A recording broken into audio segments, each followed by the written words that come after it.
I was at the mixed high school in Dakarville, for example, in secondary school, but I was living in Sarfalau, which is about 7 kilometers away. But I tell you, I walked for a long time.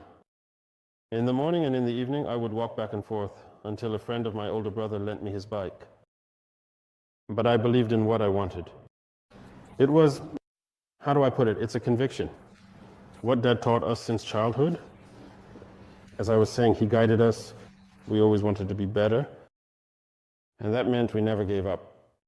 The goal was to always be better at school, and that meant that nothing could distract us. And the education we received, even if we didn't eat, doesn't mean we should be discouraged. Yes, because the 3 years, how shall I say, the secondary years, it was not so simple. It was a bit difficult. 1 meal a day very often, but it doesn't matter. I cooked myself, I did everything myself. But I had to stay focused on the goal.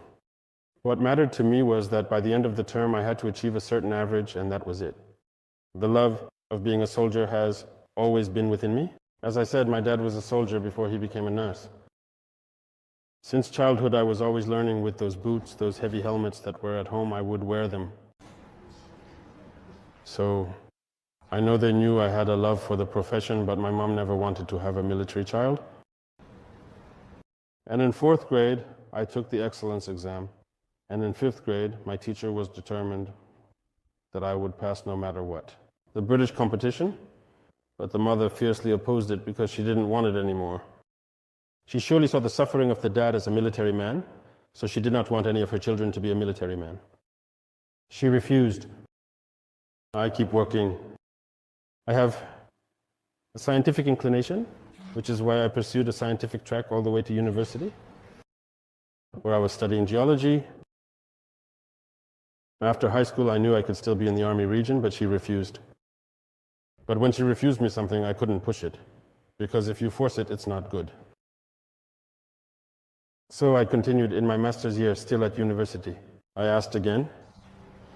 I said it's the Army that I want.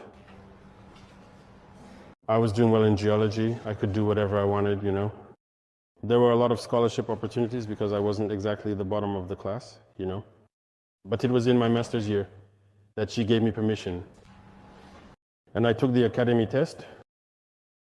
I went to do my training, and there you go, I became an Army officer. I was convinced if she gave me her blessing, she told me to go for it this time. So I was convinced, I knew what I was doing.